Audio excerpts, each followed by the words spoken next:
Take me, Daddy Chuck. And we're live. Ah, that Hi. was weird timing. No, it was perfect. We went live and you said, "Take me, Daddy Chuck." Uh, Perfect timing. We're going to Disneyland. Hey, if our AI overlords say that we're live, we must be live. Who It's am I true. to disagree? I So, do disagree. well, not for long. We'll soon be replaced by AI Eddie. Yeah, my neural Oh, yeah. implant has told me. That's how I know I'm alive, Bert, is because I can disagree.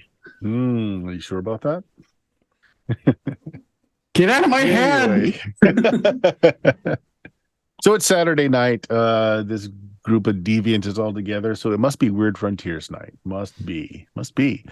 So we completed a module last time. So we're starting up the final module in the initial release of Weird Frontiers that we're going into tonight.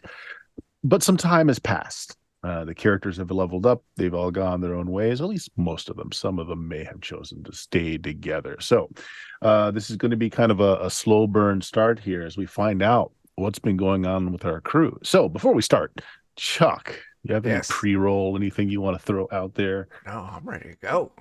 All right. So as we say every episode, our lawyers have told us that you may enjoy yourselves, you may laugh, you may have fun tonight, but you will question your life choices afterwards.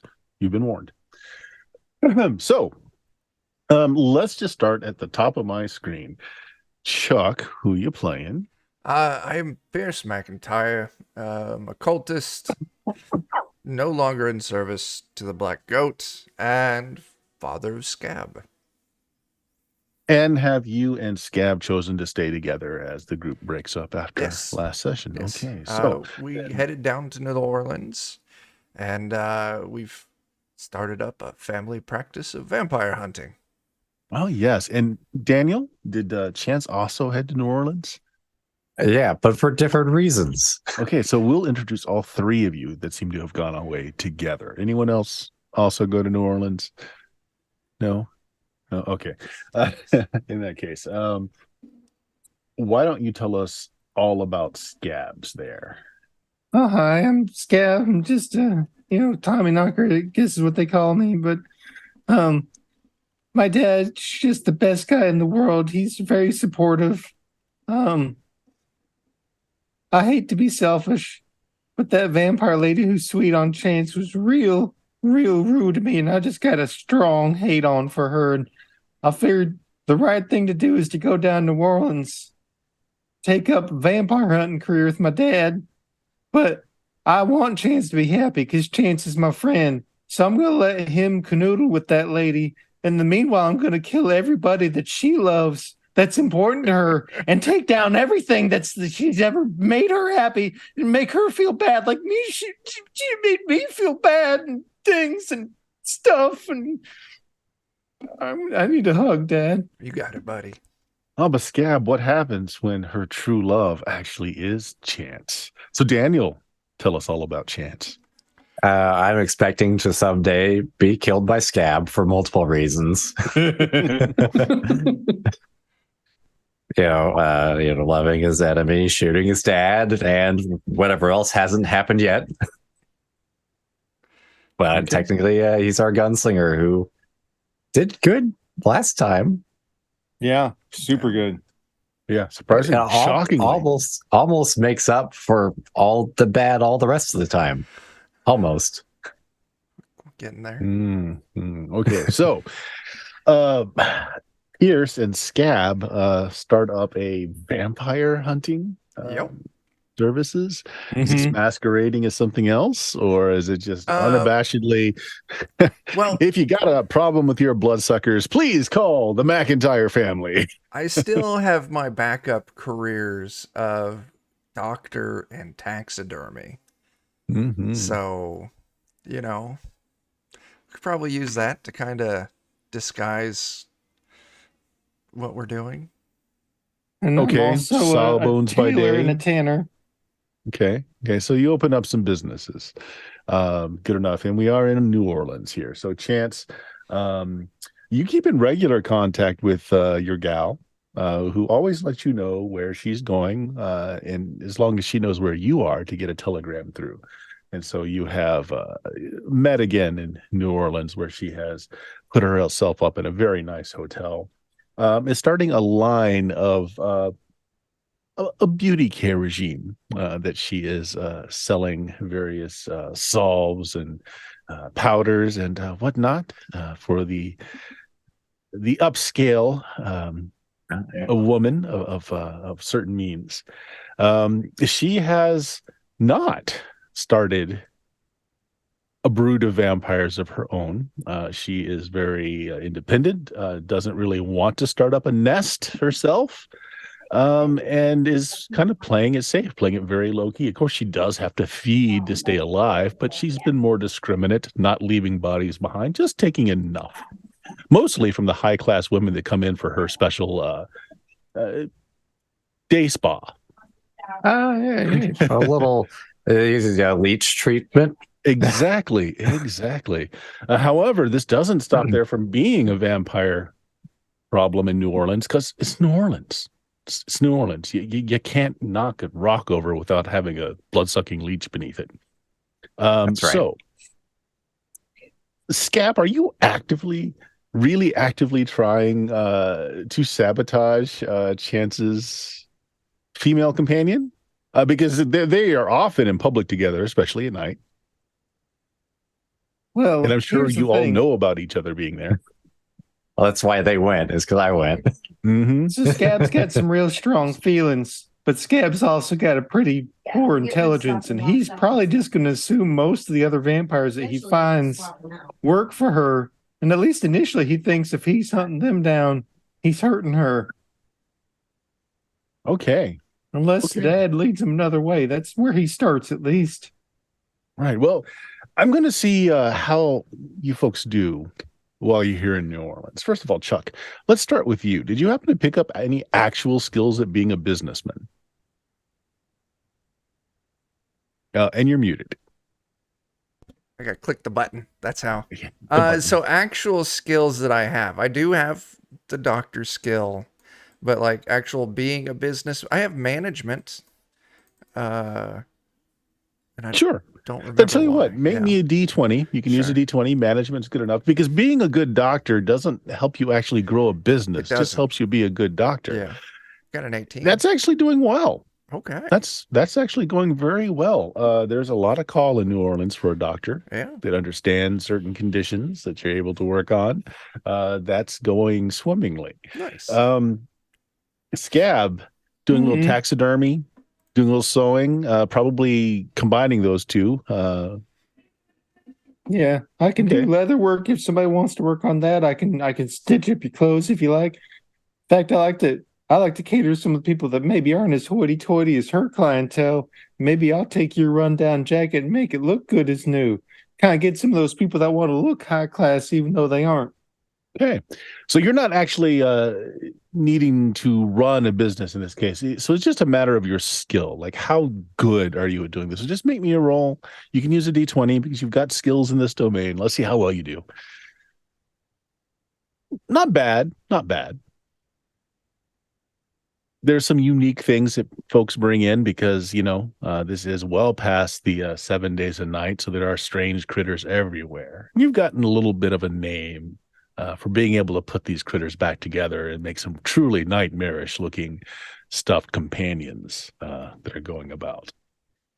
Chance, as is often the case with you and your gal, you are the arm candy. You are taken to very upscale parties, shown around, where often the communication between you and her in the night is, shh, don't open your mouth, honey.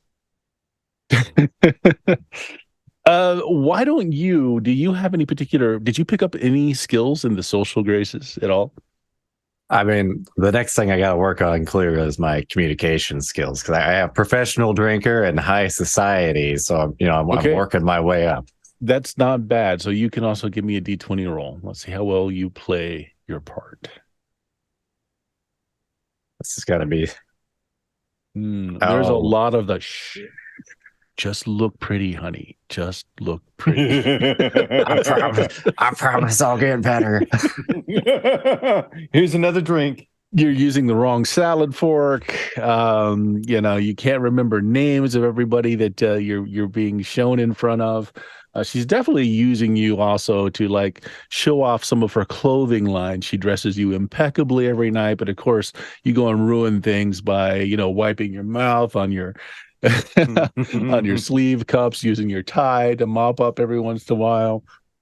And well, you do have a drinking problem, Chance. So there are a few times that things get out of control. But so I'm going to give each of you guys a little bit of time here. But to bring this together with the vampire hunting business, one night, Scabbers, as you, well, first of all, is this a family endeavor? Are you and Pierce both going out at night and killing vampires? Yes. And I don't wear the mask out normally. That's not something I wear during the daytime, but at nighttime, when it's time to go do that, that's when the mask goes That's on. when the mask goes on. Okay, so Yeah. maybe there's been some reporting around town about the masked vigilante that's been saving people at night, creating a lot of bodies, but the bodies always vanish. Come sunlight come up. You found a nest. You and Pierce are getting ready to go in and take care of this problem. It's a small clutch of vampires. You're figuring half a dozen or so. It's gonna be a little bit of a fight, but you guys have gotten your tactics down. You got your vampire hunting kit with stakes and holy water and all kinds of things. You're ready to go in. But before you do, heading towards that door, it's Chance and his woman. And they're both kind of dressed for, well, not for a night out. Both wearing dark clothing. Chance is armed to the teeth as he usually is.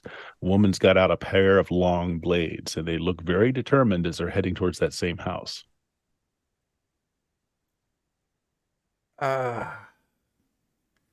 I'll call out to Chance. Psst. Hey, Chance. Hey, What are you doing? Chance, you're here because this nest of vampires, now normally your gal lives and let lives, but this little nest has been taking out some of her customers, and she can't have that. got a bad bunch of shitty vampires in here. That's why we're here. Chance, honey, who are your friends? Oh, they're it's- like, It's the disfigured one. shh, try to be nice. Sorry. Well, You honey, really- are they going to cause a problem here? I mean, I need to take out the competition. Are your friends going to help? Do you guys want to help?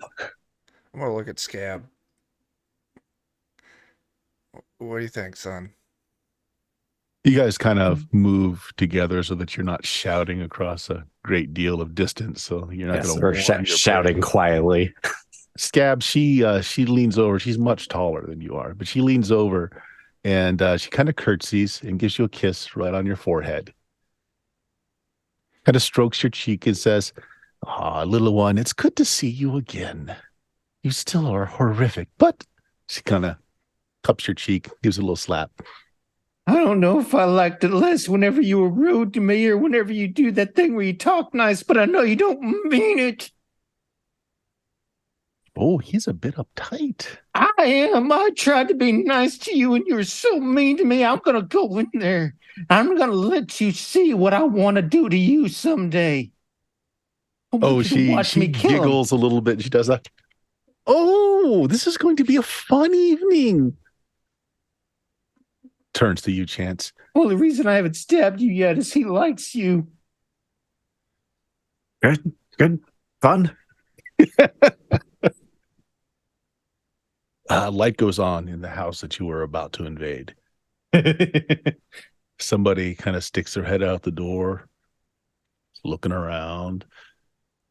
This is New Orleans, so people are moving around in the gaslit alleys of the area. So you're not the only ones out. Oh, maybe a wave. I was like, maybe you could give us some directions. We're lost. Looks up to you. You could swear that the person kind of sniffs the air for a moment. You catch it, person's attention, kind of looks at you, squints his eyes, and slams the door shut. Goes inside. Some more lights Miss come on. Foreman. Well, it looks like we've lost the privilege of surprise. I I'm a tried. misform going through the door and trying to stab him before he warns his friends. Okay, so we Scab runs for the door, probably just smashing it down without trying to open it, and then the howls inside start. Oh no, he would mist form through the door so it doesn't make noise and try to stab the guy in the back before he has a chance to alert his friends. Tactics. Yeah. Okay. I actually took the profession of vampire hunter. I may be disfigured and stupid as hell, but I'm not dumb or something. Shut up and stop looking at me like that. So she kind of holds everyone back for a minute, kind of looks over at Pierce and says, "That one has a lot of anger, but a lot of potential. I know I'm not his favorite person, but I only egg him on to just stoke those fires. You don't need to stoke his fires. He is a good boy, and he does not take kindly to people mocking him. Now, I'm going to go She help kind of him. raises an eyebrow. It's like, you're being serious. You care for the boy." Yes. He's a good boy. Meanwhile, inside the building, Yeah. He's snapping necks. Holding it up to the window that he was just looking out. Just doom music playing. A face is smashed against the window pane, and then it just dissolves into blood that just covers the window. After a bit, the lights probably go out one by one, and Scab steps out of the door, covered in blood. I guess we didn't even need to be here. Well, that was just the one. I just didn't want him to wake the others up. Yeah. Well, should we make a party of it then? There's a whole family in there that needs killing. Let's go. The heavy music starts as you all head towards the door, and then it just howls and screams as that all goes down. So later that evening, you guys have finished your hunting. You're covered in blood. It doesn't matter. She takes you all to a very rundown saloon where you're having drinks afterwards. Scab, you're probably still scowling at her, but she's smiling at you in a non-amused kind of like not pandering to you, just smiling at you and saying, "I'm sorry. Can we maybe start over again?" Dad, is she doing the funny, like, nice but not nice thing? I don't believe so. I had a stern talking to her while you were inside. Oh, you did? Yes. Oh, you're the best dad in the whole world, and I love you so much. Love you too, son. So maybe give her a chance this time. And if she insults you again, we'll just dismember her. You're lucky my dad's so nice. I accept your apology. If you ever hurt Chance, I'll rip your teeth out and stab you in the eyes with them. She picks up her shot glass. It's a toast then. Okay. As this is going on, is anyone on the path of the darkness, by the way, or is everyone neutraled out right now? No, for our path? I'm neutraled out. Neutral. I am righteous. Okay. Everyone else is neutral. Okay. A man in a duster approaches your table. And while there are some customers in here, most of them have been deep in their cups, drinking all night, very drunk and not paying anyone any attention. And they're kind of all in the corners. You guys have a very nicely lit by candlelight table in the center, because she likes to be the center of attention when she's out. This man approaches, and she falls out of her chair in almost shock And she looks at you, Chance, looks at everyone else at the table, and just says, "I'll meet up with you later, dear." Puts a hand on your shoulder, and you haven't seen her afraid before, Chance, at least not since you first met her. As she hastily moves away as this man comes closer to the table. This man is someone you're familiar with, but he's dead. Should be dead. Certain Pinkerton agent that died early on in your careers. Yeah. Oh my! Hey, you were the fella what had that knife, right? Crushed by a rock.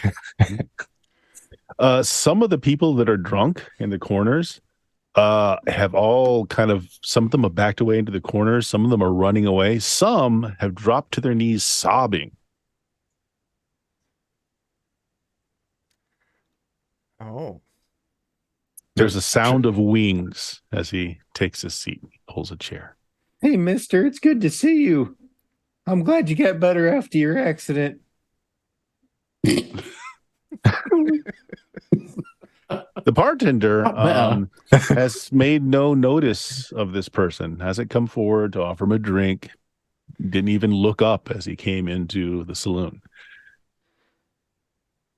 Oh, maybe he smiles at you, Scab, and says, "Thank you. You're doing well." Really? I've been working at it. I'm lucky I got my dad with me. He's the best.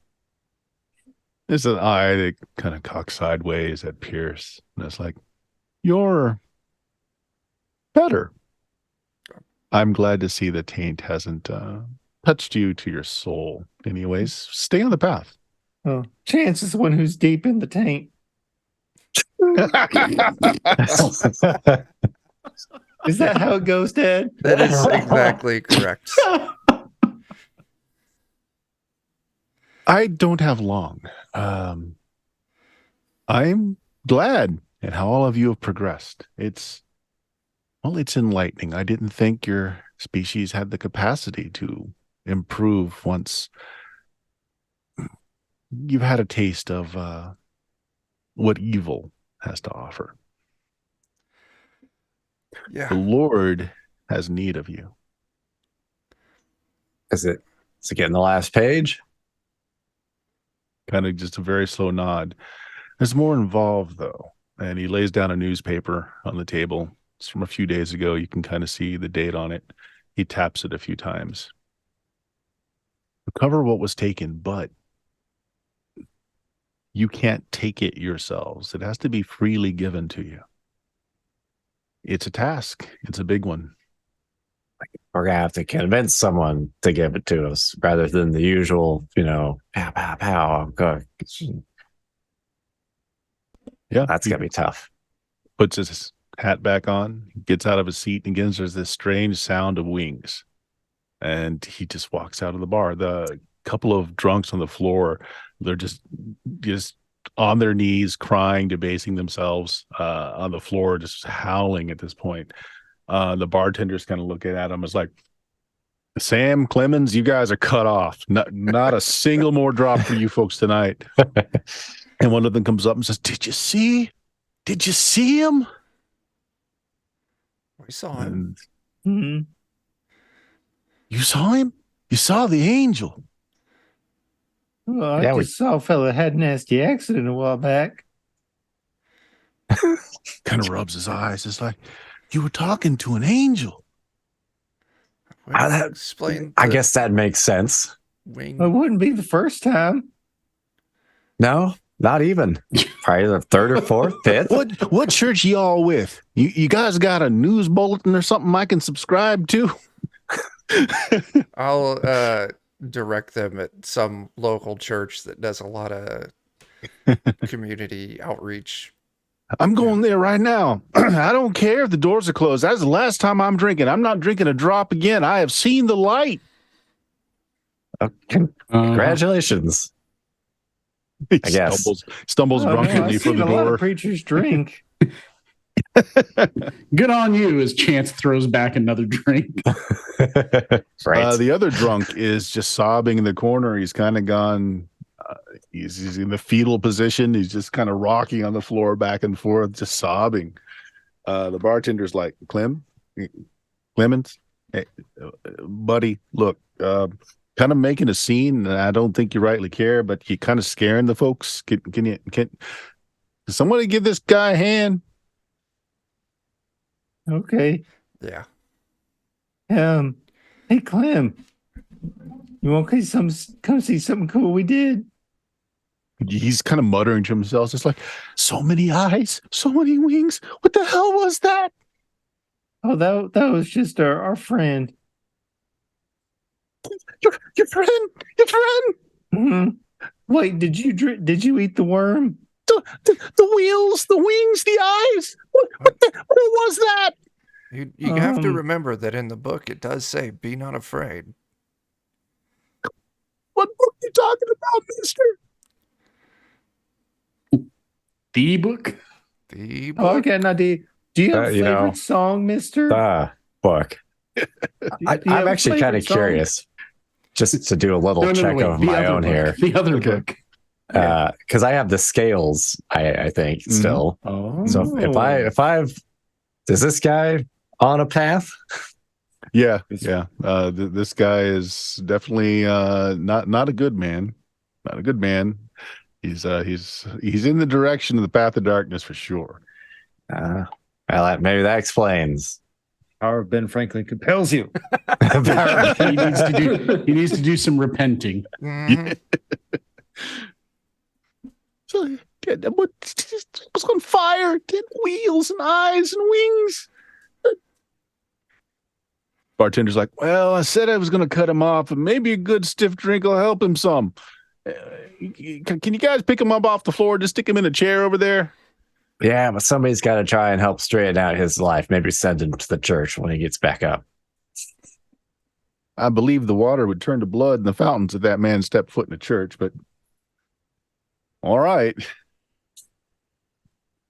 Maybe he'll feel differently tomorrow. Yeah. All right. Things have calmed down. The paper still on the table. I'll look over it and read it out to everyone. Okay. It's news headline about some holy silver still stolen from a bunch of nuns by the Dry Park gang. This happened a few days ago. Apparently, these candelabra were created in Rome, blessed by the Holy Seat, and they were supposed to be going to a dedication of a new church, and they were stolen by this gang outlaws. Does go into further detail that there's apparently some kind of outing amongst the gang. One of them that goes by the name of Kid Colton stole the stolen goods from the gang and went into hiding. Still on the lookouts for the gang, Kid Colton, and the missing silver. Reward is posted. Okay. Now, Pierce, Yes. roll me a D7. Yes.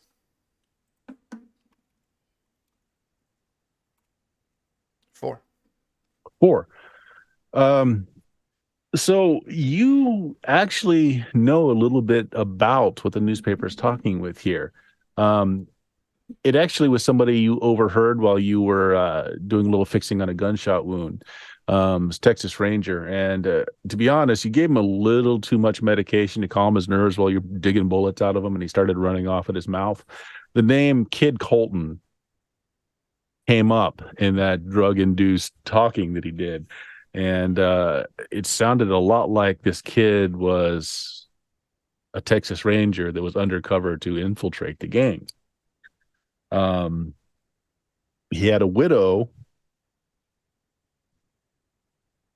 because he's dead, according to this ranger. He made it back home, succumbed to his wounds, and he was buried in the homestead. Could have just been overly medicated talk, maybe not, but the name is familiar to you. Scab, roll me D7. Oh, okay. Sorry, let me get that pulled back up. Roll D7. 2. A 2. You were probably in the next room working on one of your taxidermy projects, so you remember a little bit of the communication as well. You remember the ranger saying that the Rangers never actually caught up with the Dry Park gang. The gang's still out there lying low, looking for their member gone rogue that went away with the silver candles. So they're still at large as well. You remember somebody saying. Chance, roll a d7. Mm-hmm. Shall I re-roll it since I also got a 4? Nope, I'll just give you the next one down. Okay. The gang, at least one or two members had been to some of those high society parties that you were going to. As a matter of fact, also didn't fit in, much like you not fitting in. And over shared drinks where you both got a little too drunk and may have started a bar brawl in a place that really shouldn't happen. He talked about a place called Purgatory, a little hole in the wall town. In a little town nearby called Harrow Springs that the Dry Park gang, it's their hideout in that area. Well, I guess I got something out of doing something dumb. Mm-hmm. So that's all what you've heard as various rumors about the Dry Park gang.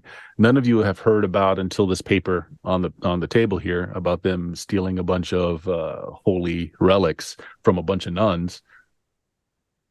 But there you go. Okay. All right. Well, I guess that gives us a couple directions we can possibly go.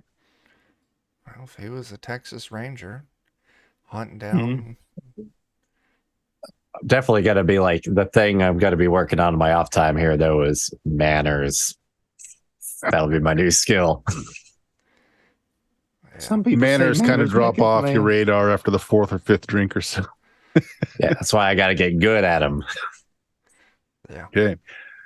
So that is your group's call to adventure, where you're going to need to head out Texas way and find a little town called Harrow Springs and a little hole in the wall near there called Purgatory. It's where you're being called to serve. Okay. By Pinkerton that should be dead. So we're going to switch. Actually, before we go, Pierce, what did you pick up with your new level? Spell-wise? Or just what did you get at your new level? The main thing I took was vampire hunting. Mm-hmm. My spell that I took was Shadow Stride, so teleporting through shadows. But also reviewing my character, I noticed that I had been short one spell the entire time. So I went ahead and rolled that out. So I also have Obscuring Mist as well. It's a good one. Okay. Yeah. What does Scab pick up? Mostly I just have all the hit points. All the hit points. I think I'm sitting at 76 now. It's kind of ridiculous. I'm sitting at 21. Pierce also picked up a second action this level We as did. well. Oh, it's true. We Yes. got second action dice. D14s, yeah. Mm-hmm. Chance, what did you pick up? I just got more HP. And did you get a second action as well? I think you did. That's what I got to double check. I don't know that I did, but my crit range expanded further. So I think I'm like 18 through 20 now, which is still not enough. You picked up your second action last level. So right now you're sitting at a D20 and a D16. You could be shooting more lead. Well, I don't really want to because I'm already that bad, and a 14 is... Yeah.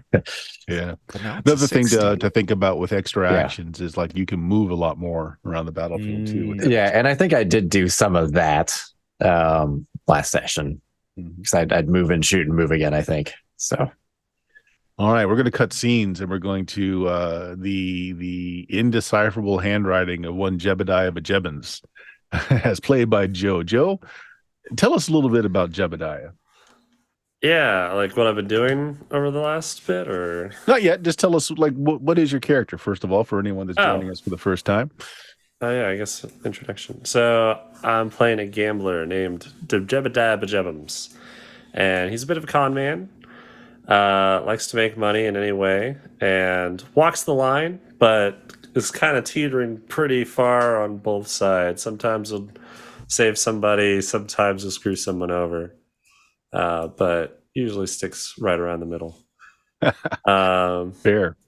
And what did you do once the party kind of broke up after the end of the last session? Yeah. So a little bit of what I was kind of doing last time, but going further into it. So last time I broke off, I was experimenting with these cursed seeds that I got. And then this time, I had a few things that I wanted to do with them. So I wanted to open up like a surveying / like exterminator business using the seeds, where I could like go out and there's like groundhog infested areas or whatever. Just plant the seeds, have them get cleared out and eaten by the plant, and kind of be able to resell land that might not have been very useful. What do you do with the plants after What do you do with the plants after they take care of the pests, though? Because your pests are gone, but now you've got these man-eating plants. 2 jobs for the price of 1. Yeah. Usually I don't let them live too long, so I try to like nip them after, because they grow pretty quick. Okay. So, all right. Yeah. And then the other thing I wanted to do was try and see if like there's like a black market for these seeds, or if they're known or that type of thing. Breach into that. Okay, first of all, let's see how your business adventure goes. Are you skilled at running a business of any sort? Not a legitimate one. But... Fair enough. Roll me a d20. Okay. Just give me a base idea of how you did here. All right. Ooh, that didn't go well. The idea was sound. You put the plants in, they took care of the rodent problems. It was awesome. That part worked well. What didn't go so well is actually killing the plants afterwards. Yeah. They didn't like to be killed once they get up to full growth, and surprisingly much more powerful and sentient after they got a lot of food in their gullets. So essentially, you just created areas of now monster-infested lands, and had to leave town quickly. That was way to go, Joe. Always a possibility. That second part, though, did pan out because there were certain groups that are very interested in growing monsters for various reasons. And I have no problem getting money from anybody. So roll me a d20. All right. This one I'll be willing to burn luck on. No, we're not going to burn luck. This is just telling me this how you're random. doing. This is just story elements. Okay. So 13. As what happens when you deal with shady people, and these are definitely cultists who are interested in your killer man-eating plants to protect their cultist activities. You make a fair amount of money doing this, but is inevitably the case with these kinds of people. At your last meet, you collect your gold and they knock you unconscious and you wake up in a shack. You're tied hand to foot. You got something over your eyes so you can't see. You've been left for a while, long enough that you're hungry, you're thirsty, and you peed your pants because there's nowhere else to go. No one's come to visit you in a while. You've been conscious now for what seems like days. And no one's come. To the point where you're now so dehydrated, so hungry, that you're starting to hear a voice. There's a sound of wings. Damn it. Well, can't say that I'm surprised. I'm dying. Great. Yeah. How you ended up with my blade, I don't get it. I just don't get it. Yeah, you're dying. You probably should have been dead already, but you got a strength of character about you, Jebediah. I got to admit, there's a powerful force in you there. I don't know if it's for good. I don't know if it's for evil, but That's just my playing dead cards. yet. If I'm not dead yet, why do I see you? I thought you died. Yeah, you can't see him. You got something over your eyes, a bandana or something. Oh, right. You're just hearing his voice, and it sounds like he's kind of leaning down over your left shoulder, just kind of whispering at you. Okay. Do you want to live, Jebediah? Do you want to go to your maker as things are right now? Definitely not right now. I got other things to do. Okay. You remember this. And you feel the pommel of your blade in your hand. Oh, very Yep. fatigued and You cut your bonds. headshotted. In fact, someone did put a handkerchief over your eyes. You pull it off. You find yourself in a very sparse cabin. There's a table nearby with a dry loaf of bread and some hard cheese that's been sitting out, and you go and you devour it. You find some water, find a jug of wine to wash it down. And as you're just famished and eating and slaking your thirst, you notice there's a newspaper laying on the table. It's talking about a crime that's recently been committed where some holy relics have been stolen by a bunch of nuns. And in the back of your mind, you're hearing a voice kind of resonating back there. And again, you don't know if this was your dying mind playing tricks on you or not, if someone visited you or not. You don't know. Maybe you just happened to grab a hold of your blade and it was close all along. I feel Jebediah would definitely err more on the hallucinating bit, but he never knows for sure with all the other crazy stuff that's happening. So echoing in your head as you're starting to feel a little bit better is you got to make amends before you kick this murder coil.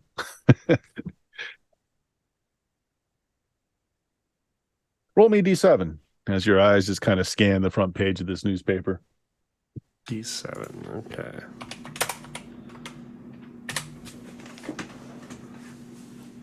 Two. Okay. You've heard of the Dry Park Gang before, but in a different circumstance. You came across some papers, as you inevitably do when you occasionally steal some stuff from. You just can't help yourself. Sometimes you steal things. It just happens. Yeah. The Dry Park Gang is a front for a much larger organization. You remember seeing some basically pay stubs going to various members of the Dry Park Gang. You saw their name on some memos here and there. They're being bankrolled by someone. You don't know who, but it sticks in your head. Mm.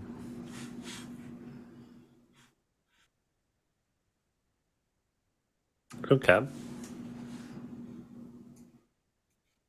Anything else jump out to me on this paper? No, just reading it, you get a couple of, this all happened down in Texas.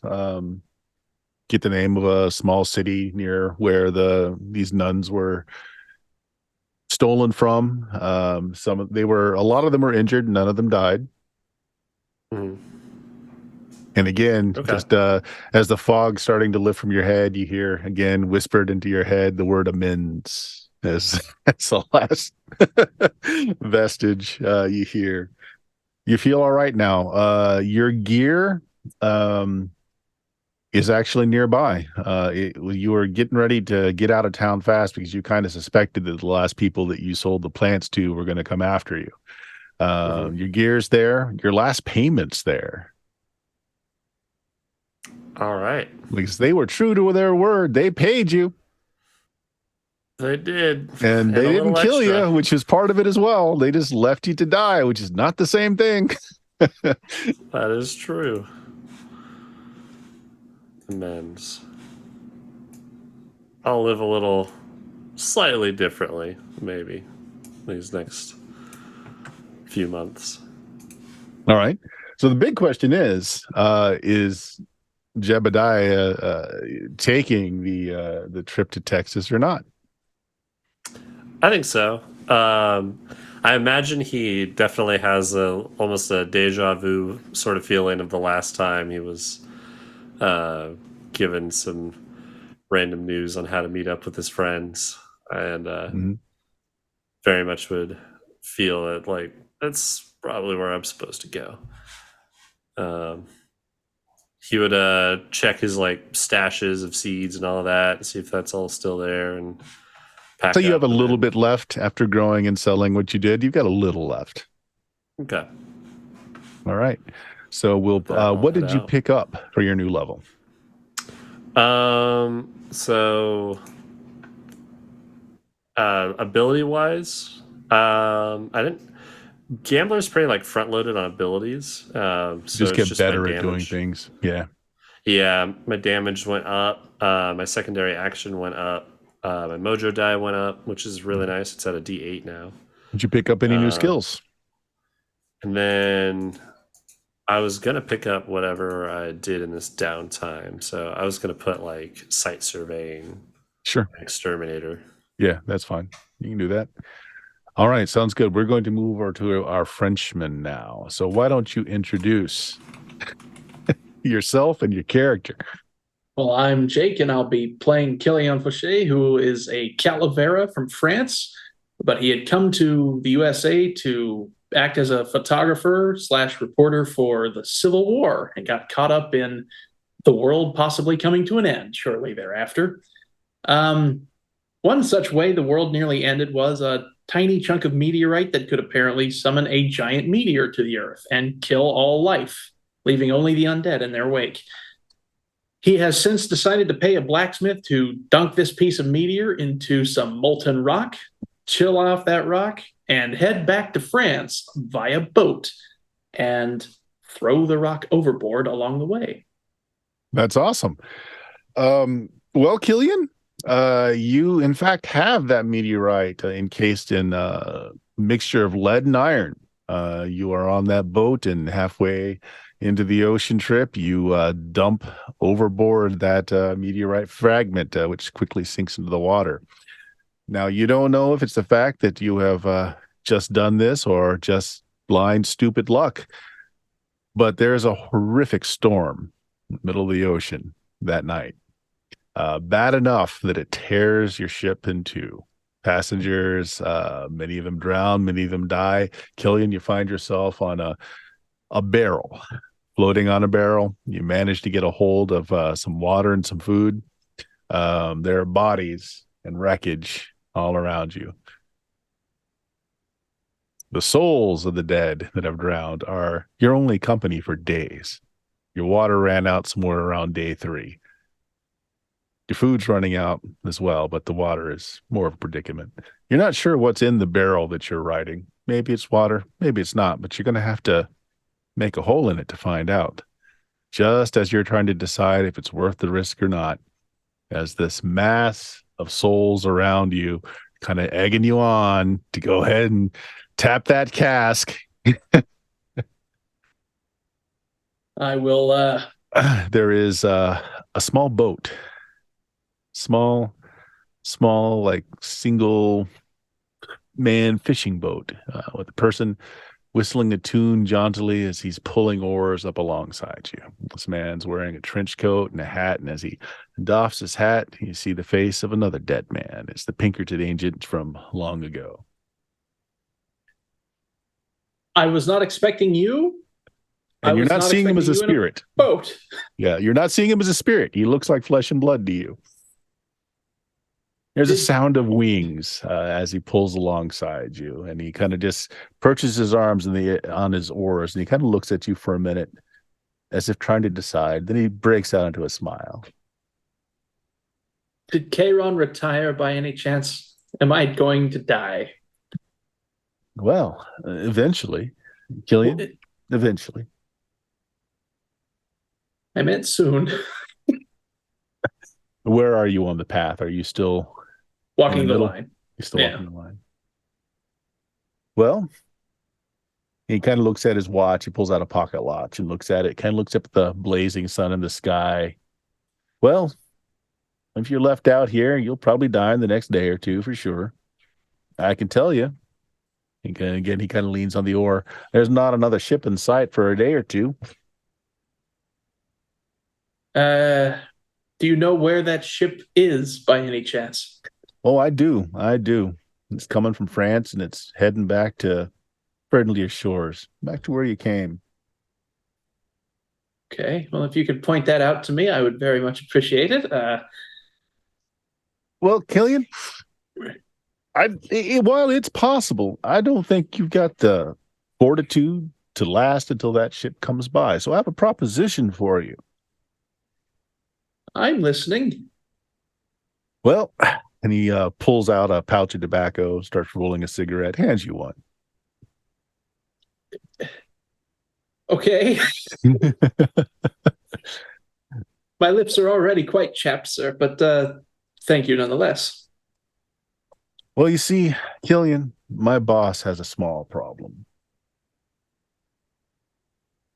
Abraham Lincoln's ghost?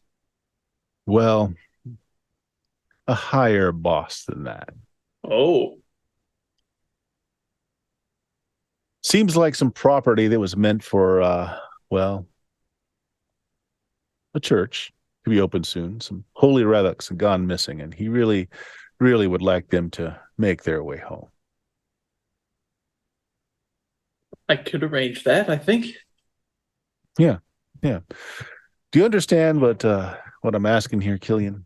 I'm asking you to perform a favor for my boss. In exchange, well, we'll see ourselves clear to make sure that you get on that ship that's coming in a day or two in this direction. It has been a while since I've been on a crusade. And by a while, I mean, I've never been on one before. But oh, wow, what a noble quest. Hey, is this barrel full of gunpowder by any chance? It's wine, Killian. Wine. It's already a miracle. He pats a saddlebag that's in the small craft that he came up on the oars with, and he kind of steps up in the boat, and he kind of takes a big long step off into the water, and he's just standing on the surface of the water.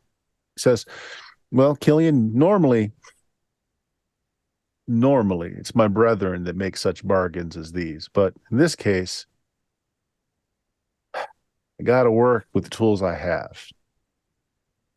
He tips his hat at you, and he just starts whistling a tune as he sticks his hands in his pocket and starts walking across the water towards the sun. Okay, fellas, I'm going to need you to help me into this boat. And I'll summon you look into his boat, to... and you see that his saddlebags include food, water, a few other provisions, as well as a rolled-up newspaper, which has been described. Roll me a D7. A D7?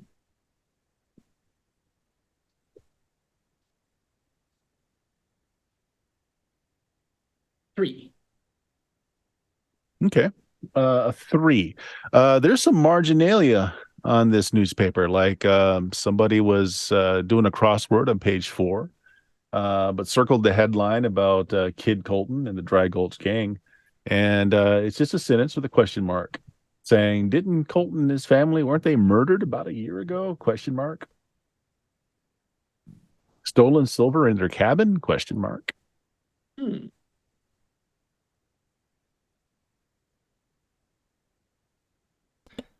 Thanks to the history professor for redeeming a player reroll for us.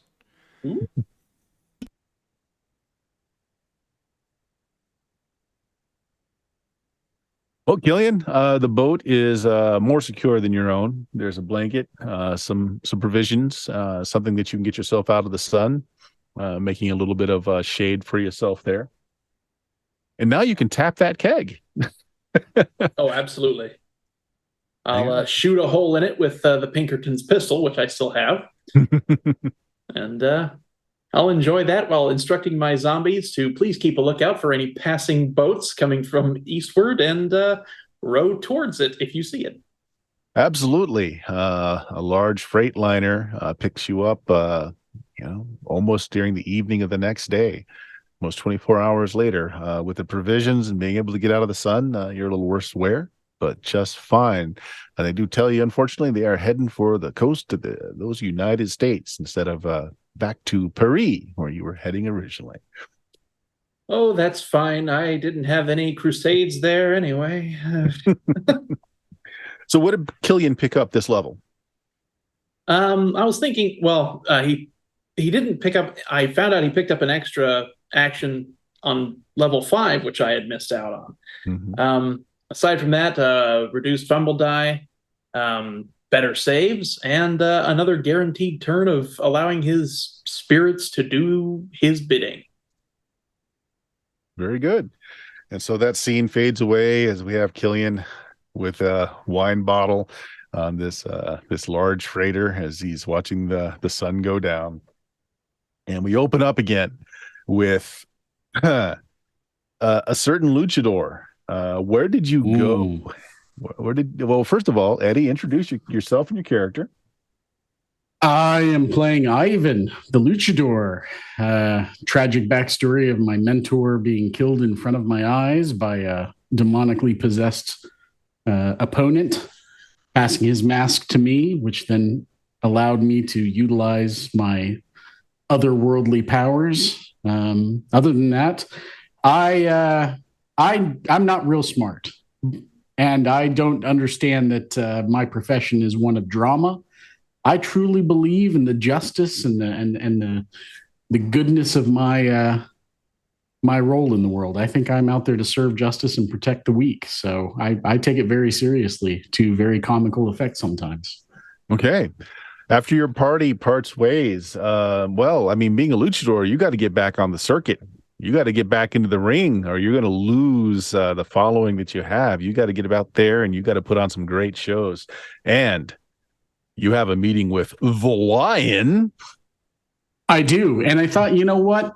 A change of scenery might be in order. I thought, Killian has talked about his homeland so many times, talked about going over there. I thought, you know what? Maybe I'll go over there too and make my rounds through Europe, get a new crowd involved, and share the glorious art of wrestling with the rest of the world a little bit. So I traveled around in Europe a bit, including France. Picked up a taste for fine espresso and steamed milk. Burnt coffee and steamed milk. Gotcha.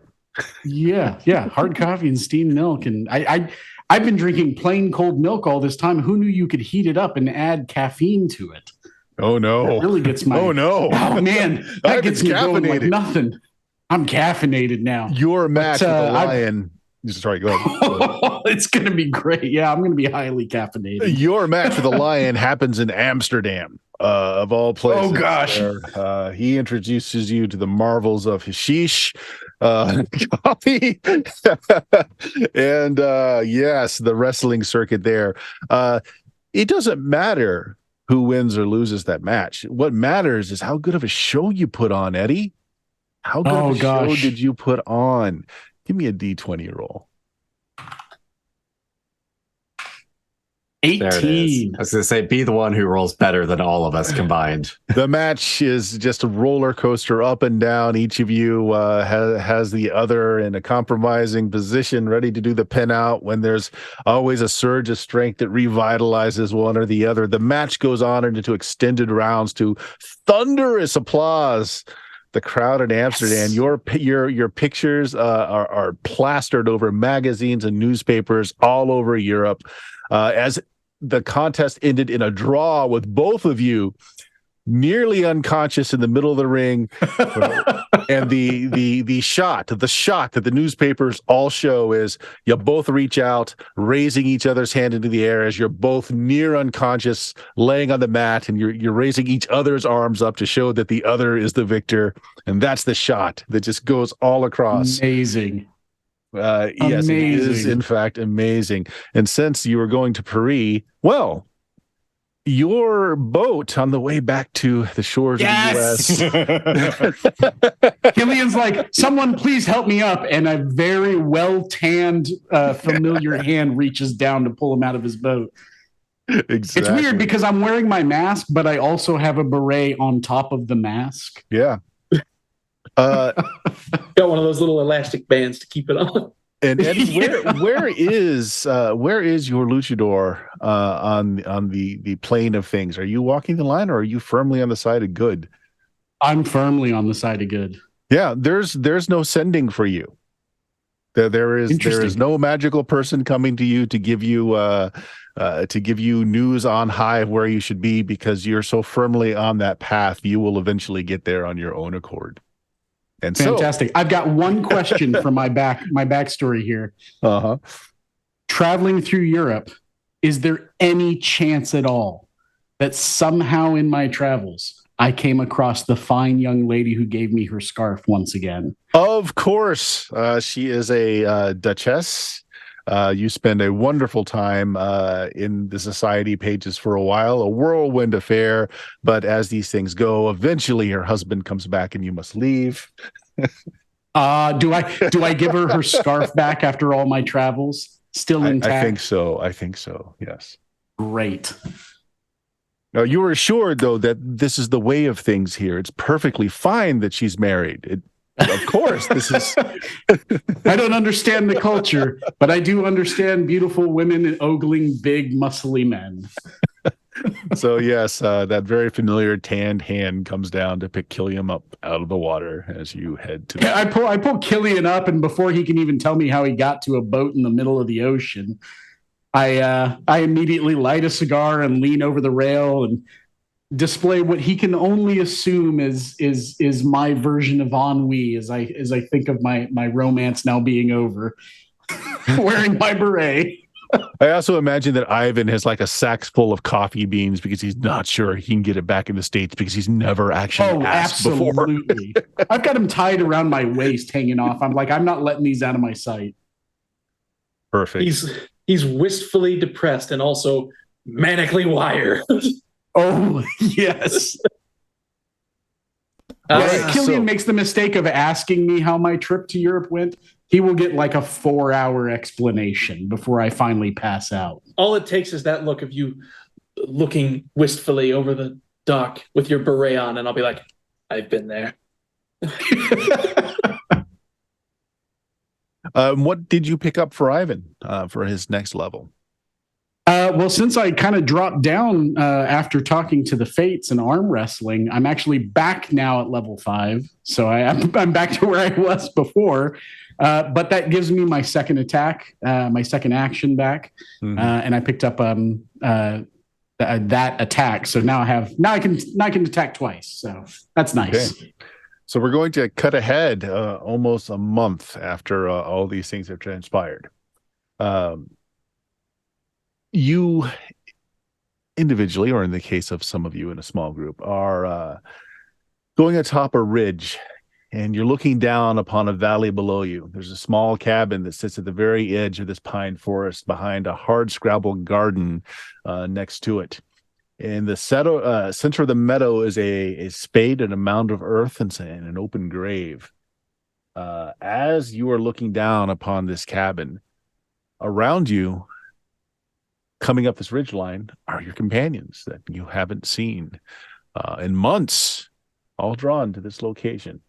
You're here because you've all tracked down that this is the cabin that the Colton family once resided in.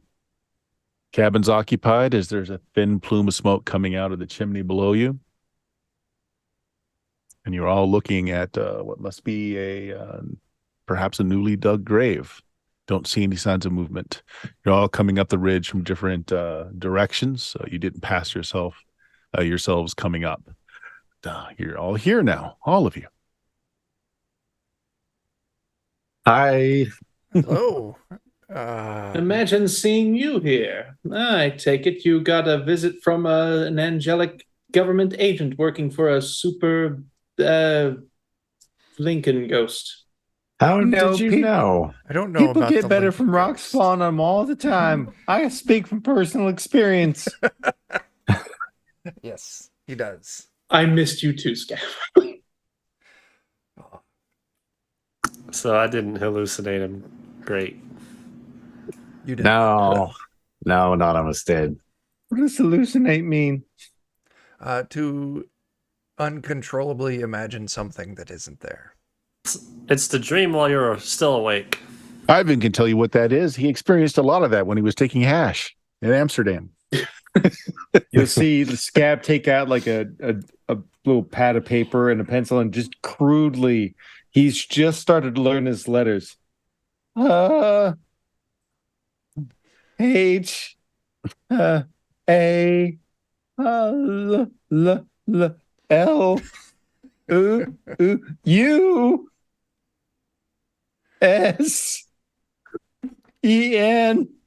I would help you, A-T-E. but Chuck couldn't spell that on his own. Hallucinate. Very good. That's not bad, Scav. Not bad. Apparently, Expo Pierce has teaching been how to spell my homeschooling. name.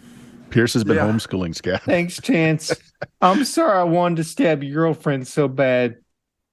I mean, I probably would have felt the same if she'd said the same thing to me back then. She is real pretty, though. Someday, maybe she'll even let me talk around her in public. What? Then you'll be in. I'm not very smart. You'll be in the Me taint, as they either. say. You know what you should do? You should keep me next to you so you look smarter. Maybe, but I don't really want to do that to you. I'm fine just looking dumb on my own. That could stab some of her friends. As you guys are getting reacquainted with one another, you see down below you in the valley an older woman, very tall, very slender, comes out of the cabin. She's got a bonnet on. She's got a small basket. And she's got like a small spade. And a very young boy comes out as well. And he's carrying like a watering pitcher and another spade. They're going around to that little garden in the back of the cabin. And they sit down. They start working on it. Well, shall we go introduce ourselves? Yes, let's go ahead and make this lovely two people's lives much more miserable. Yes. Yeah, pretty you- much, I think. Are you being sneaky, or are you just going out wide in the open? Go out wide in the open, call out hello Okay. plenty early. When you call out plenty Hello early, there. she looks up and she grabs the boy and they run into the house. And you see a shotgun level itself through the window and you hear the old lady yell out, "Get gone!"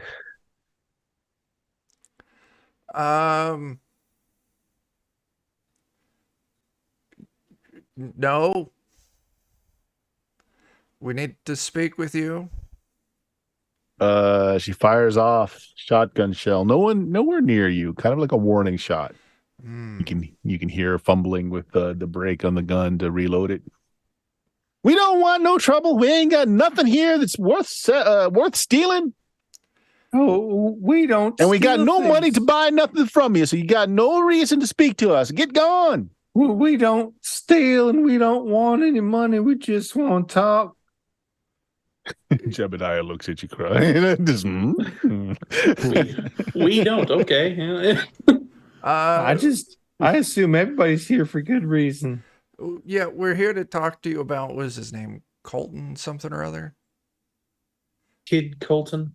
I imagine that's a nickname. I don't want none of my son's bad luck and bad choices coming to my little one here. You just get gone. Well, actually, we were hoping to sort of prevent bad luck. We are traveling, I suppose you could say, merchants of fortune. If you could help us to maybe avenge your son. Maybe we a would personality test there for. We're social workers. Health inspectors. Oh, God. Inspection. She shoots off another round from her shotgun. This one disturbingly close to you, Gillian. Just so we're clear, I have been shot with one of those before, and I'm not scared this time. I'm terrified. I've said all I can say. This must be like an American thing. Is this how you? This is how some people do greet each other in America. I understand. Hi, how are you? Bang. Yeah. Sometimes it's the start to a not very productive conversation. Mm-hmm. Yep. It make you feel better. You could just put that like straight up against my chest here, and I promise you, nobody wants anything to happen to your little one there. I'm little too. Maybe a personality check, Scabs. Personality. Oh, there it is. Come on now.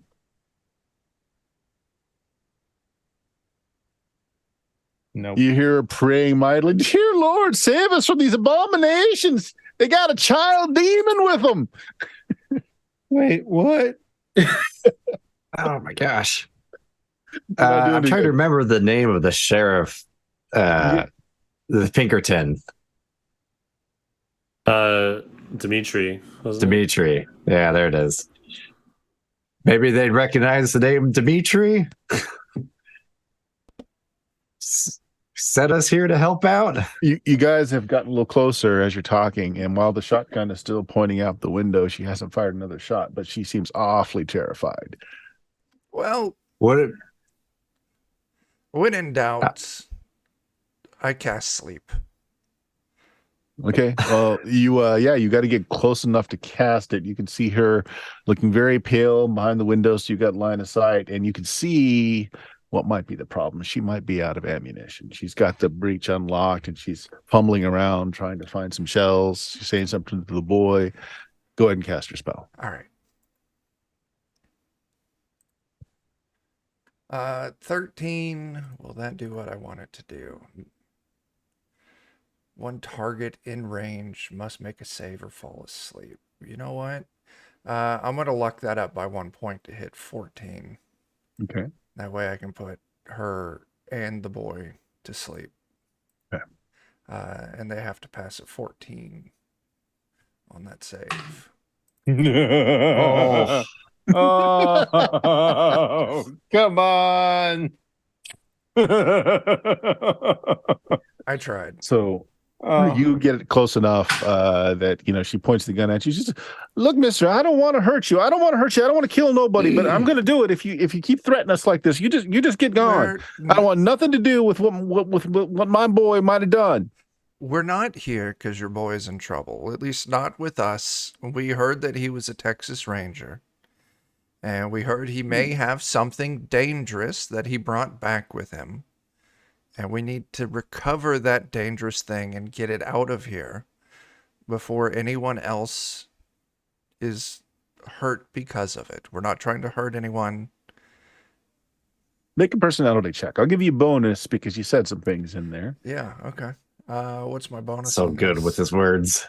I'll give you a +5 bonus. All right.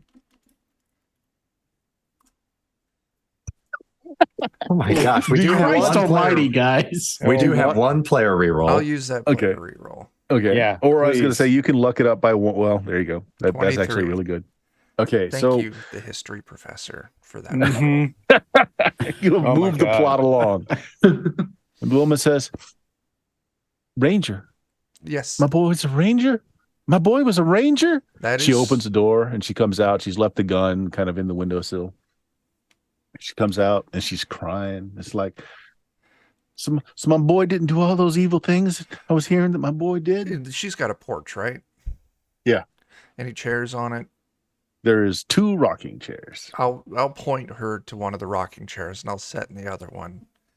And I'll explain, like, I am a doctor from New Orleans. I was performing surgery on a Texas Ranger there. And he told me that your boy was with the Rangers and he was actually undercover on a special mission trying to stop that evil gang. And in the process, he found something very dangerous and he ran away with it to keep it out of the gang's hands. That way they couldn't do any harm with it. But sadly, we don't know where that is. And we've heard rumors about what's become of your boy, but nothing for sure. So we've come here to you looking for help to find this thing. Well, I don't know about all that. All I know is that I know my boy is dead. I just know it in my soul. We dug his grave, but we didn't got a body. We don't got a body. Okay. So that's an empty... Best you all come in. Best you all come in. Angus, can you set a pot on? I'll wave everyone over. So the cabin is very small, very ramshackle, kind of thrown together by someone with not a great deal of carpentry skill. There's a single bed in the corner There's a small table that's got 3 chairs around it. Between the bed and the table is a dry stone fireplace and a chimney. There's a worn Bible that sits on top of a very simple box that's right next to the hearth. Okay. Come in. Yeah. I can get some scab. I'll introduce everyone as they come in. Okay. Everybody make me a luck check as you come in and you're making introductions.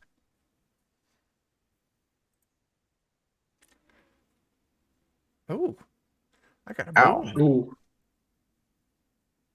Oh my gosh. I would that just is like a to point lot out of- that as long as we're keeping our luck from the prior sessions, that's not actually my luck score, so I shouldn't have a hex. Okay. What the heck? There it is. I'm lucky. Holy crap, to Jebediah. Oh, Jebediah is I'm actually feeling the important one here. Did you make it, Jebediah? Yep, I got a nat 1.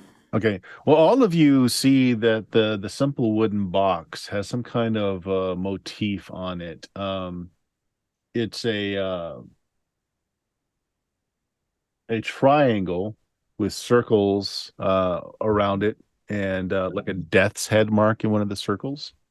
None of you all see it that made your luck check, but only Jebediah knows what that is because, well, he's always got one foot in the underground, knows what's going on.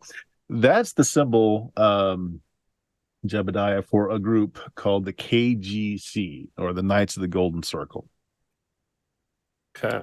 We're a powerful, influential group that's trying to, well, maneuver things politically so that their thoughts of how things should be working in this part of the world goes their way. Not a great group of people. I'll relay that to everybody, but make sure that like the mob and the person don't hear all that. Do you know what's happened to my boy? Can you tell us where his body is, or something that we can bury here and set his soul to rest? Unfortunately, not at this time.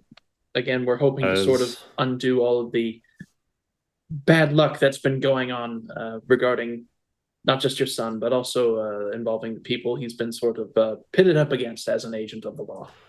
But we can assure you that is on our list of things to do. Yes. It's part of the cleanup, actually, yes. Okay. Well, what is it that I can help you with? I guess maybe. Angus, why don't you go outside and play and let the adults talk here? Go out in the garden and do some weeding. He's like, oh, shucks, Ma. I'll give you some coffee when you come back in. He brightens up. Coffee. Oh, we've got some for you, too. We got the kettle going. I'll take care of you. So what is it that I can do for you all? I guess we need information.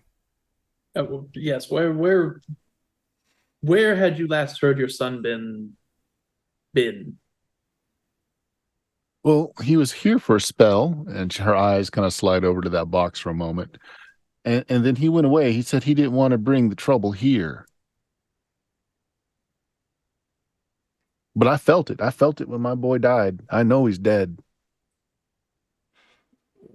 Any Did thoughts on where he might have gone? Well, there's a small town nearby, and I believe he mentioned it. Harrow Springs, not too far from here.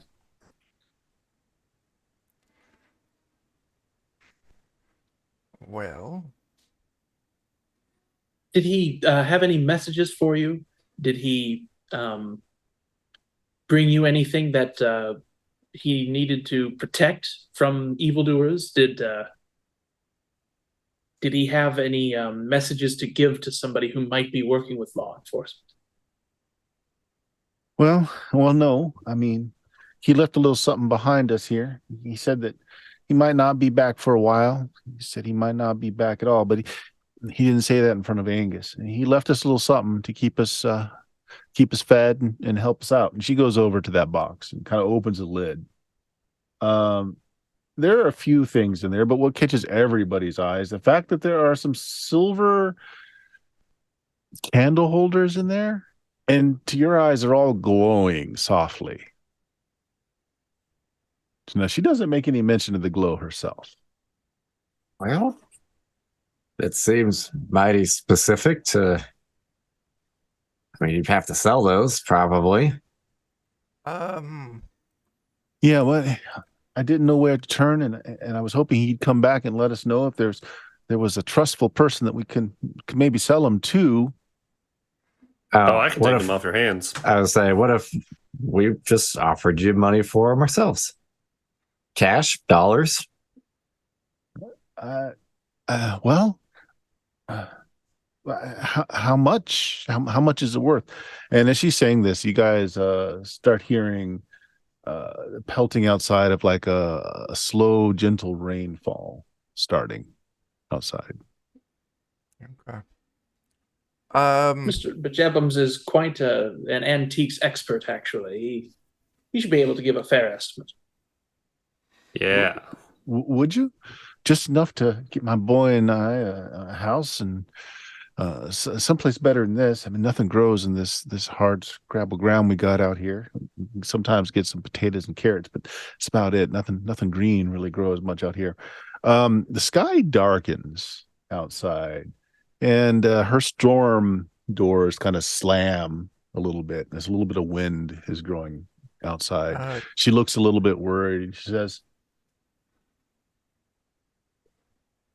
"Boy, is everything okay out there?" And you hear a voice from outside saying, "Mama, it's Papa."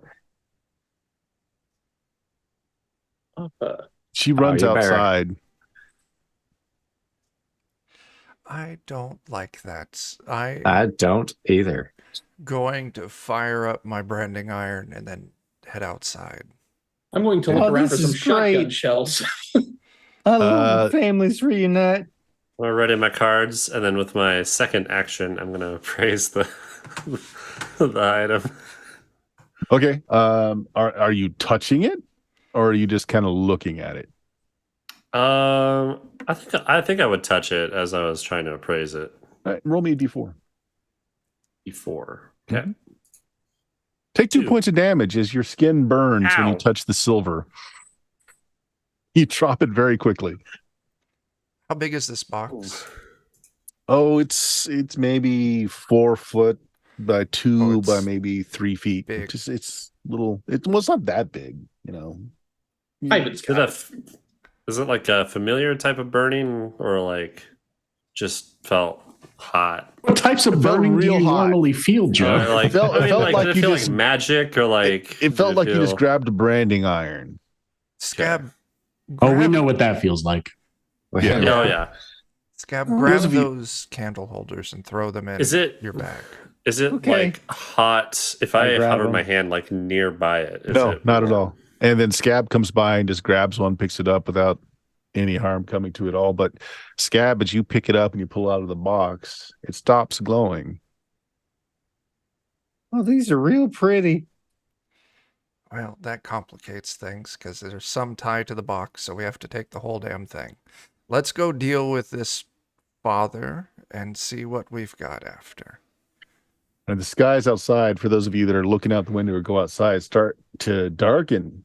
Thick black cloud starts to roll in over the sun. There's a strong wind that picks up. And the little boy's pointing into the sky and saying, "It's Daddy! It's Daddy!" You look up, following his gaze. At the head of the rolling clouds is a spectral band of outlaws riding hell-bent. Behind them, there's a wide-eyed ghost. Their wrists are cinched in lariats like they're being dragged through the sky. And the boy is pointing at one of those dragged figures that are rolling across the side. The woman comes out and says, "Get inside, boy!" Grabs him by the scuff of his shirt and pulls him in, slams the door shut. Who's outside at this point? I will be outside just watching this whole display. I suppose that depends upon where my dad told me to take these candle thingies. Well, if they stop glowing, I'd say put it back in and let's all head out. Okay. I'm sticking close to the coffee. Yeah. Someone has to protect this. After Someone has to protect the coffee, the puts it- precious coffee. After he puts it back in the box, I'll head outside. Okay. I'm not gonna lie, there's a part of me that wanted to beat these guys with the candles. About that time, the woman, the boy comes running in, and she's about to drop the bar on the inside of the door, and you kind of push your way out. Meanwhile, these riders in the storm kind of catch sight of you all on the ground, and the leader kind of turns his horse, and they start coming out of the sky, heading towards you. Start charging my gun with gloom. Yeah, firing up my branding iron. Okay. As they come down, the storm-like winds just start to get stronger and stronger. And while these riders are coming down, they don't represent the largest of the dangers, as the winds are now buffeting. It's actually cracking some of the trees nearby, blowing them over. Some free rocks start floating through the air, barely missing you as it barrels into the side of the house. Pierce, you almost had your head taken off by a boulder.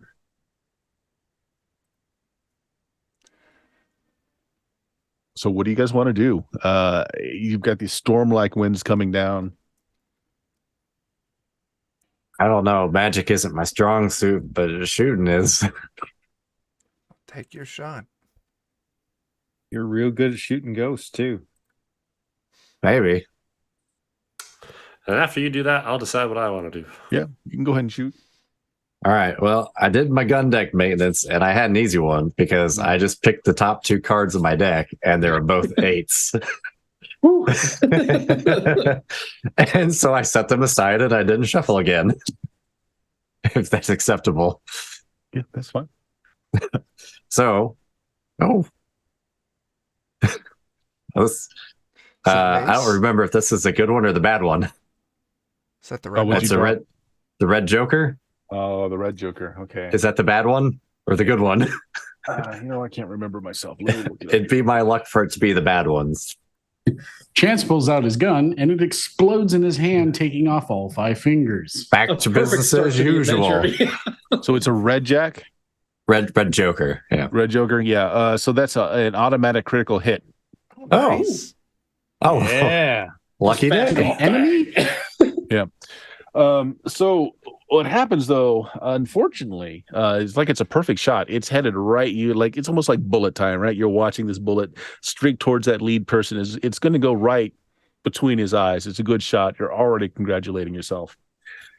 And then this gale force wind just kind of whips your bullet aside.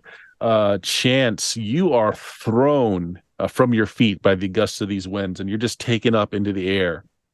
Oh, you guys are watching this. What are rest of you guys doing? Oh, Well, figures I'd waste a crit on nothing, but I guess I'll take my boons. I tell you what, yes, you can take your boons from that. Absolutely.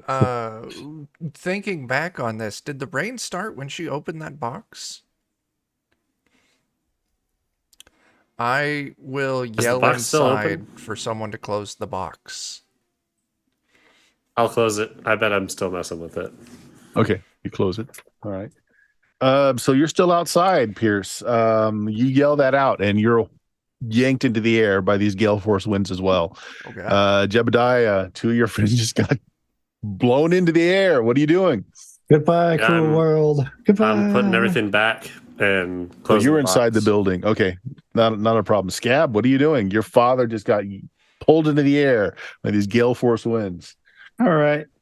Well, again, I ain't real smart, but I got real good intention. As I was told, something about this was something about having people give something up willfully. And I'm just going to look at him and say, look here. There's a man that ought to be buried in that spot right there.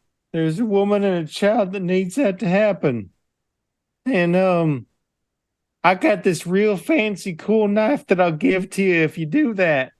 All right, but just let him free. I don't know what you're talking about. I'm not doing any of this. That's from the Rider in the Storm.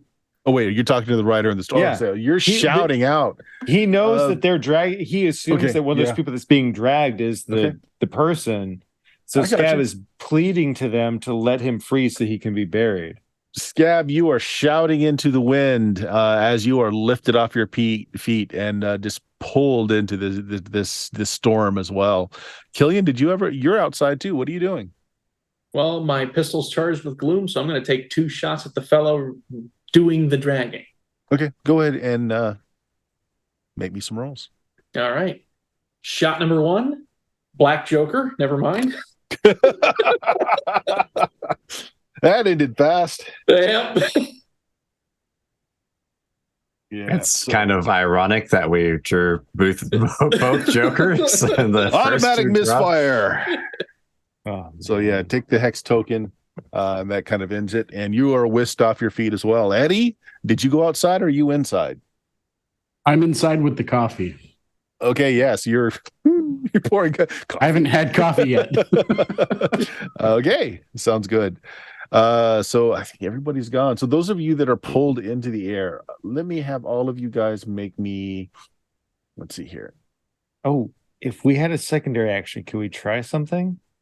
Sure. What do you want to try? So I tried calling out to them. They won't do anything. All right, here. I'm pull up squirrel. At least that's what I'm calling it. The blade of the one dude.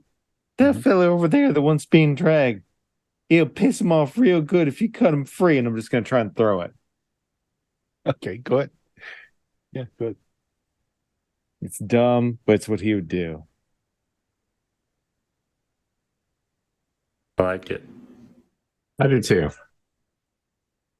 Yeah, let's have the roll. Oh, wow. That is a really good roll, Scab. It is a really good roll. And your knife should have severed or at least hit the chains that are carrying these spirits, maybe? They're not quite solid behind them. But it just kind of passes through into the cloud. However, make me a fortitude save. Fortitude. Okay. There we are. Cool. Okay, you're fine. You actually don't get pulled into the sky.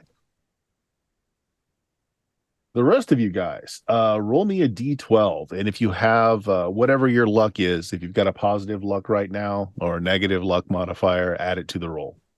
And let me just go down from the top. Pierce, what did you get? I am muted. That is an 11 that I got.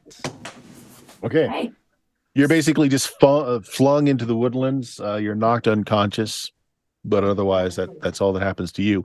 Jebediah, you're fine inside of the shed. You didn't need to make a roll. Okay. Scab, that last action you did was enough for something to have happened, that you didn't get scooped into things, so you're fine as well. Killian, you got pulled into the air. Yep. What is your roll? 9. Okay. You get buffeted and batted around. You take a little bit of damage. You're eventually just shot off into the woods. You're basically going to be insensate for a while. Like you just took a lot of blows to the head. You're going to wander around for just a little bit, but nothing permanent happens to you. Ivan, you're inside and fine. Daniel, how did chance roll? What was the roll one more time? Sorry. D12. It is a D12 and your current luck modifier. Current luck. 3. Oh my gosh, of course. It's a 5. You fall from a great height. I would. You bones crack. You fall from a great height. Would anybody be upset if I used our reroll to try and not die? You're not going to die. Yeah. So what'll end up happening? I'll let you. You'll survive with 1 hit point remaining as you're badly broken.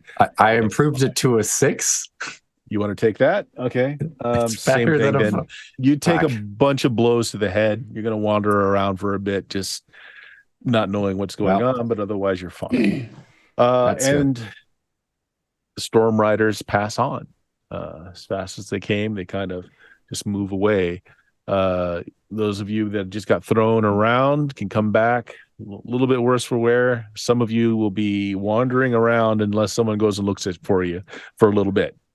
I'm napping. Yeah, in the Ivan trees. will go collect everybody one by one, throwing them over his shoulder while he drinks coffee with the other hand. The woman grabs your arm, Jebediah, and says, "You want this silver? You want those artifacts in there? You saved my boy. I saw him up in there. You saved my boy. You let his spirit go to whatever justice he's earned in this afterlife. You saved my boy. You can have that silver." That's what we're here to do.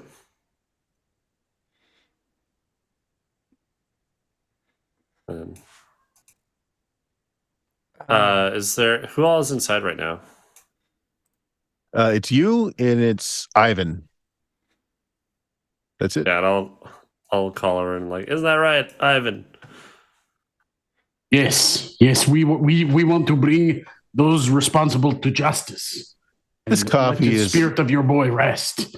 Even the coffee is a little lacking. It's not got that kind of deep, rich, burnt flavor like you had while you were abroad.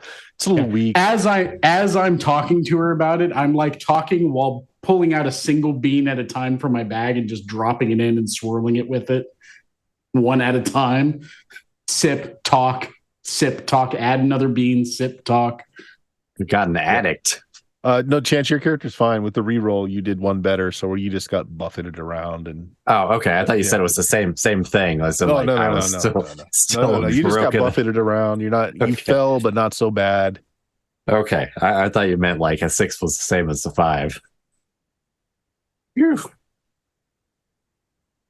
Okay. That chart is nasty, by the way. If anybody actually rolled a 1 or less, you're just dead. Oh God. Oh my God. And you join the slave line in the back that are being towed along behind. If you critted, you actually are immune to certain effects later on. So that was one of those saber die rolls. Wow. Spoopy. Wow. That is rough. Yeah. Did any effect change like as I was messing with the box, like closing it? Not at all. Did it seem to do anything? Okay. Didn't seem to do anything. So wait, does the 14 on a D14 count as a crit? Yeah. In this case, on the table. Did you get it? I did. I got a 14 on a D14. Okay. Okay, roll a D3.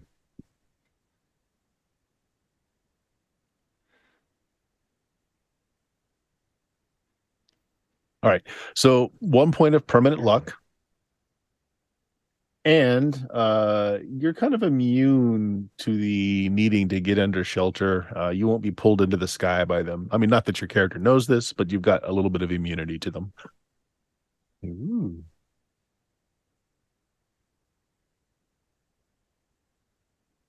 Okay. Eventually, your friends will wander in from the forest, clothing torn, a little bit of bloodied. Head's been, a little bit of head trauma going on. May have slight concussions. But eventually you wander back to the shack. Okay. I don't think we should go out in storms anymore. I think that's right. That checks out. I think Squirrel almost got it. Yeah. So we're taking the box. You free my boy first, then you can take the box. Deal. Spits in her hand. I will match. Well, let's go to that town then. Yes. Let's not get sucked into the air along the way. You just head east. You'll find yourself a small trail and go right towards Harrow Springs. It's a little bit of a. You're welcome to stay here overnight if you want. You might be able to if you set off walking now. Of course, you guys had horses. They're in the back. Actually, they scattered. They'll come back eventually. Okay. It's about a mile, or excuse me, it's about an hour on horseback. Just that way. You got yourself some horses. You can make it there before sundown. Okay. Otherwise, I've not got but the one bed, but you're welcome to stay in my little shack if you like. I appreciate it, but I think we'll head out As well, Yes, just we'll try and make the best time we can. Also, don't open that box again until we return, Okay. just in Oh, case. you sound like you were interested in some cat. I had $16 in my pocket, so I'm just gonna leave that here Oh, in thank case you. things go bad. Thank you very much. Let's buy some flour and some sugar, a little bit more coffee. Ivan Jebediah likes coffee. cringes insanely at just like leaving free money. Like, I'll have to trade some. Scab some actually smarts has a into lot of money Scab. at this point, but he Yeah. only ever carries like a percentile on him at a time. So does Jebediah. Jebediah is filthy rich at this point. yeah. I mean, I have the most money I've had in the entire game at like what $1,600. That's what I'm setting at. Buddy, go. Yeah. Oh, we all got 1,400, I think, Yeah. last time too. Yeah, I think most of Scab's money is just in New Orleans, wherever Pierce said to put it. That's why I rolled a whatever D100 for bank. how much Scab had It's in a on him. bank. Nah, That's Scab's college fund. yeah, that's fine. With us traveling, I've got my money on me, so we're taken care of. Dog. All right, saddle up and head out. Okay. Well, you head off. The trail is easy enough to follow once you find it. And you start to see signs of civilization, some farmsteads here and there. Eventually, you do see a sign for Harrow Springs. It boasts a population of 150 souls, or so the board says. And Whether they mean that literally or figuratively. That's Killian. Is it a ghost town? I'll Get it? start looking Ghost ahead. town. I'm not seeing any ghosts, unfortunately. Oh, Or actually, well, very fortunately, actually. So,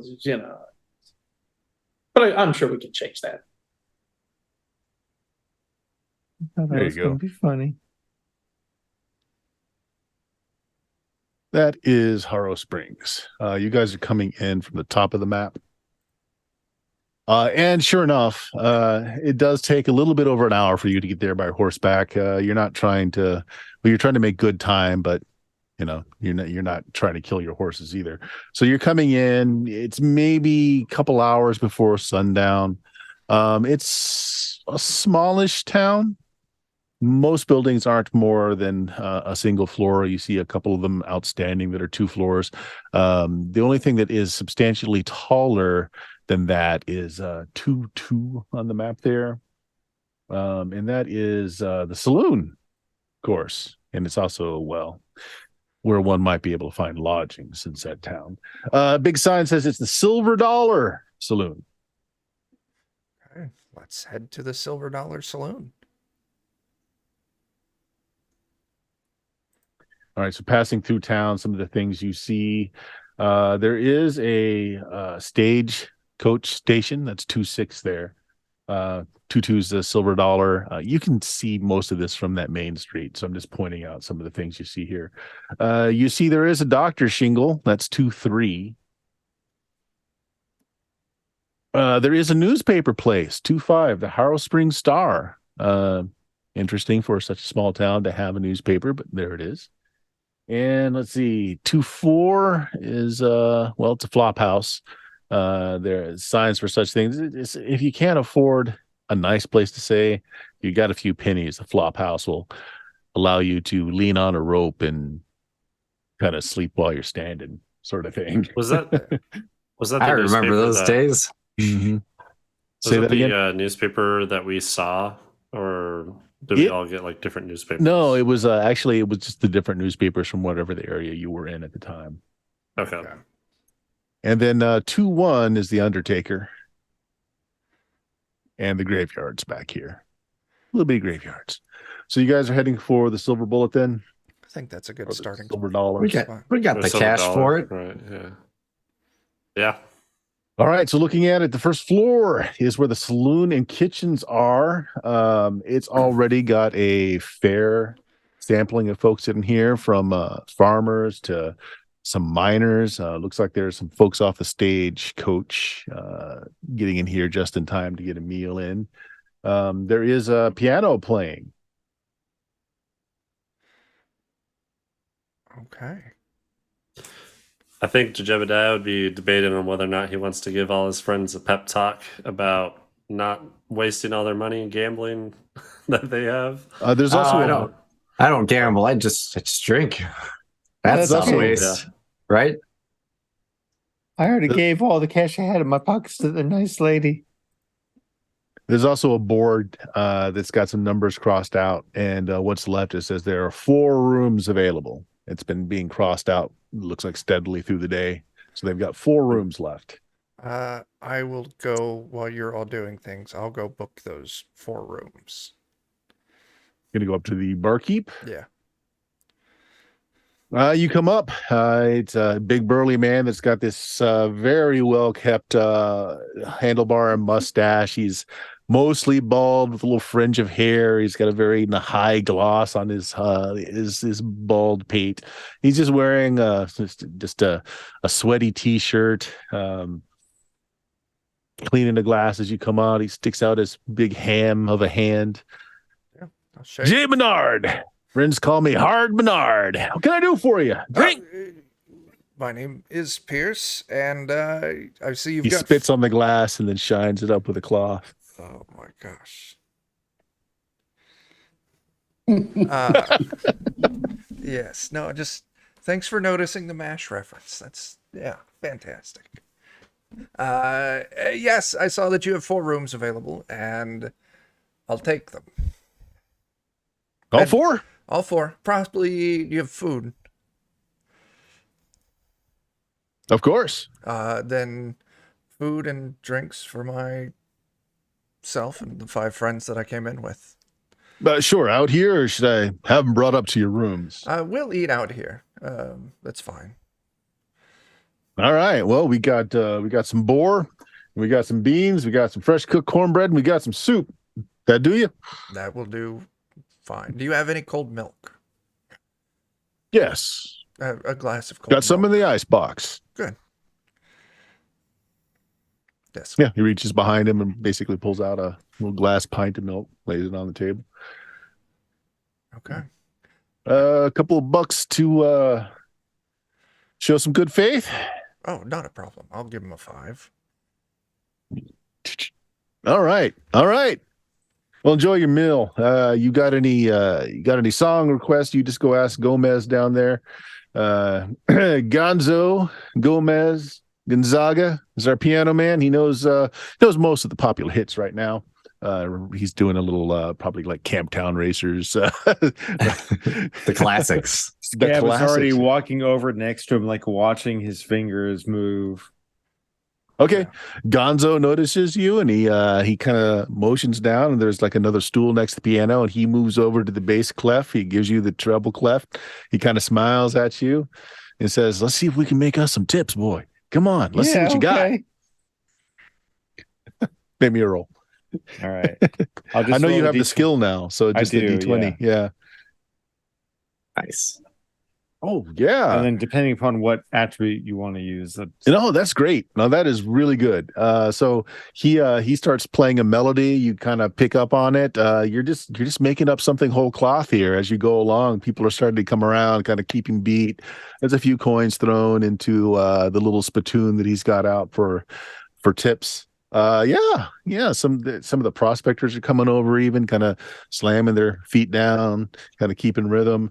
Some of the better dressed folks that you imagine just came off the stagecoach are also kind of nodding. A few of them throw, some silver in the spittoon as things go on.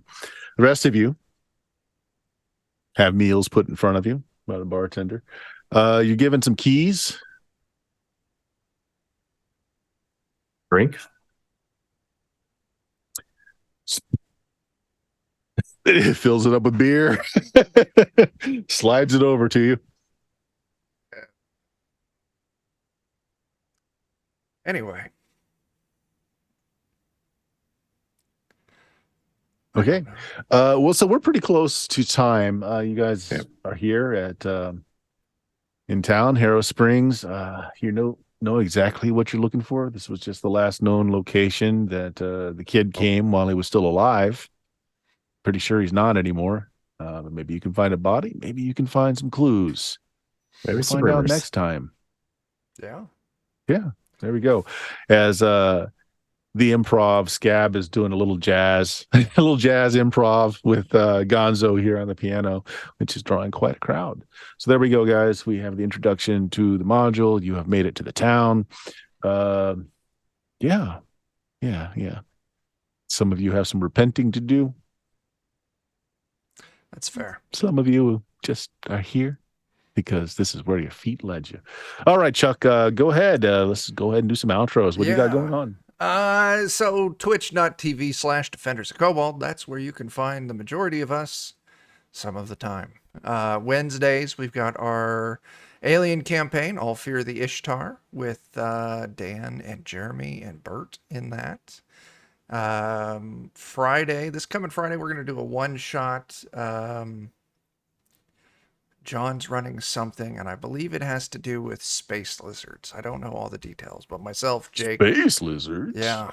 Joe, Dan, we're all over there. Yeah, I don't know. That's what we got. We got a Pathfinder campaign on the YouTube. Yeah.